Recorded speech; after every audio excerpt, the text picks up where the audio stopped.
Hello everyone and welcome to my review for Kengan Omega Chapter 133. Before I get into this week's review, I of course have to mention my subscriber goal of hitting 4,000 subscribers by the end of the year. If you're watching this video and you're not already subscribed, you definitely should. I guarantee if every person watching this who wasn't subscribed hit that subscribe button, we'd reach our goal in no time. So with that out of the way, let's get on with the review. This chapter is titled Lolong, Lolong's official name, but it's not as good as Lolong, so the title may as well be Lolong. And the reason for that is because this chapter is all about Lolong. We learn quite a few things about him, and in this review I'm going to be talking about the things that we learn about Lolong. The first of which is that he is apparently able to go super limp. You know, the usual limp, where you just kind of relax all of your muscles and for some reason, that just lets you disperse almost all the damage you take, because that's definitely how it works in real life. Lolong is able to go beyond that.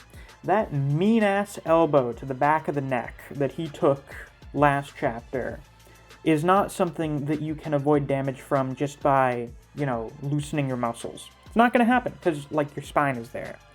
So what he actually did was he loosened up the joints in his spine, and initially reading this, I'm like, what the fuck does that mean? I guess it would basically be like not locking up your knees or your elbow, doing that for your neck. I saw someone say that it's kind of like what Bando did. Of course, Lolong isn't, at least quite as much of a freak of nature as Bando is. I'd say Bando is probably the greatest freak in the entire series. It's just something he does through technique. So that's kind of interesting, I suppose. Now, the next thing we learn about Lolong is that he's not a complete asshole. Lolong's kind of serious. Some may even go so far as to say he's kind of mean. But we see that Lolong actually kind of has a bit of a nicer side to him. He smiles a little bit in one panel, and he's complimenting Oma.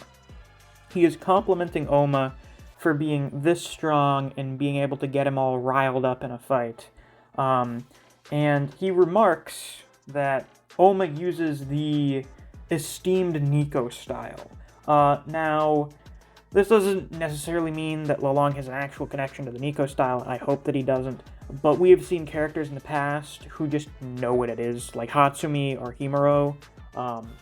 Guys that have no actual connection to it. It's just a thing that people in the underground know about, I guess, because of Nico. And then he says that Oma's nothing like Faye. And that if he had to choose between someone that has overwhelming power, but they don't know how to use it, and someone who has only a tenth of that power, but they've mastered it, he would find the latter of the two to be more of a threat. Basically, who do you fear more, a guy who knows 10,000 different kicks, or a guy who's practiced one kick 10,000 times? It's that sort of case here, where Faye has a bunch of really overpowered bullshit, but he was super irresponsible and just kind of whatever about using it, and that's why he died. Whereas Oma does not really have as much stupid shit as Faye did, really mostly just Divine Demon, honestly. But Oma has actually dedicated a lot of time and effort to mastering his techniques, so Lolong considers him to be more dangerous. And I mean, I would consider Oma to be stronger than Faye, so he is right to make that observation. And Oma says that he doesn't know if he's supposed to take that as a compliment or not. So it's good to see a little bit of the charismatic Oma once again. So they go back into an exchange, and they are doing more very close-up clashing, their fists connecting with each other. And this is where we see that Lolong has changed up his fighting style a little bit. Now, instead of throwing those elbows, he's throwing punches, but he's throwing punches by rotating his shoulder blade as opposed to using his hips. And this apparently improves his torque while keeping his core steady. So that seems like a really simple thing. I know I saw some people talking about how they really like that because that's an actual real boxing or fighting thing. This seems more like boxing, just from the way it looks, because it seems to be mostly like Lolong throwing uppercuts and such. I don't know, you people in the comments who actually know stuff about fighting and martial arts, feel free to sort of give a more in-depth explanation about this. But it's interesting, goes to show what we've been thinking. Lolong doesn't just do Silat. Unless this is part of Silat, I don't think it is. He's just doing something else. And eventually, Lolong lands an uppercut on Oma. Or kind of an uppercut? It's not really clear. It looks like he's like snakes underneath Oma's guard. He somehow bends the trajectory of his punch. And he hits Oma right in the jaw. And this seems like a knockout punch. This is where we learn the next thing about Lolong. He apparently has the punching power or technique to be able to knock out Toa, who is the biggest fighter in Purgatory. The dude is a giant. But Lolong apparently has what it takes to knock the guy out with another uppercut.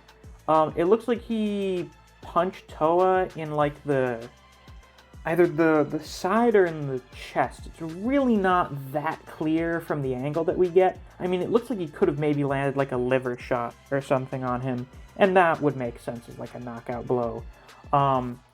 As far as I can tell, it looks like Toa was maybe about to try and land Breathing Mountain. Although that's a counter, isn't it? He has the posture. I'm not sure. He was about to land some kind of attack, and it looks like Lolong parried the attack and then landed a right uppercut as a counter, and that was apparently a knockout blow. And it doesn't matter how strong you are. Toa outclasses Lolong in basically every measurable metric, but he still lost. Because it doesn't matter. It does not matter who he's up against. He's just going to win. That's why he's the monster of Manila. That's why he's the king. So why is Lolong so powerful? I don't know, because he is.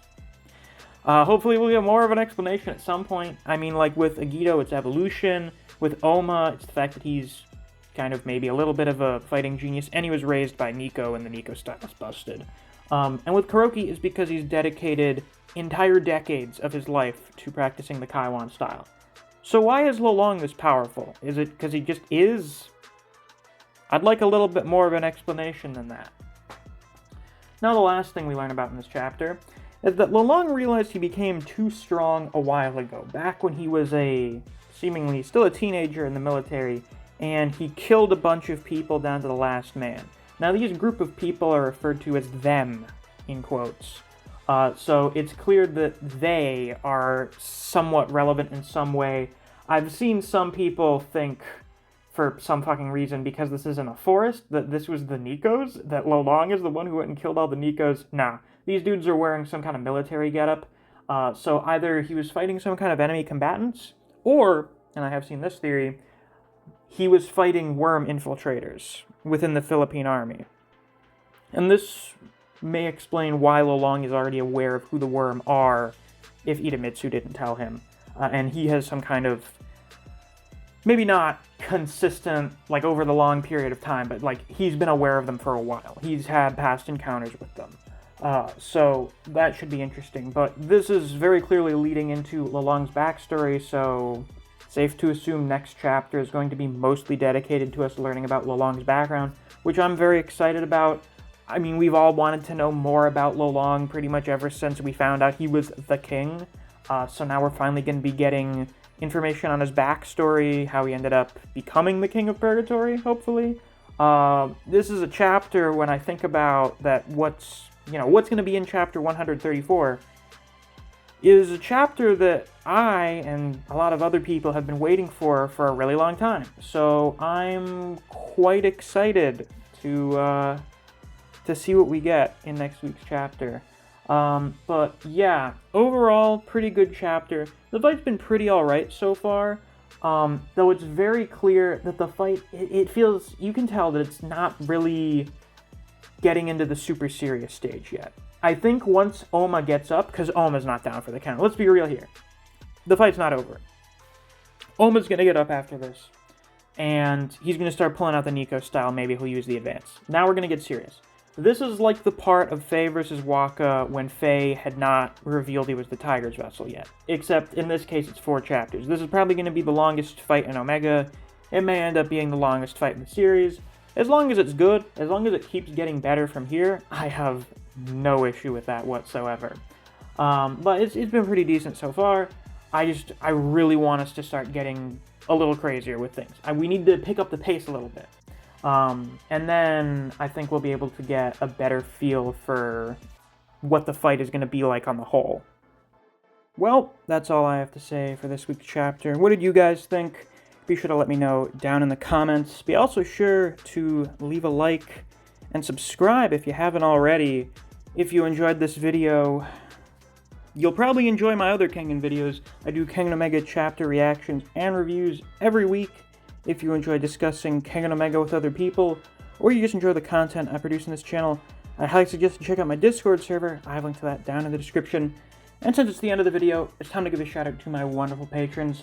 Special thanks to Fuse, Neo, Dijon Redden, Anthony Chavez, Honey Mustard, Zach Rowitz, K-God, Chris Redfield, Scratch23, Rat, Ryzen 4K, Artist, Wave of Manga, and Chuck's Feed and Seed.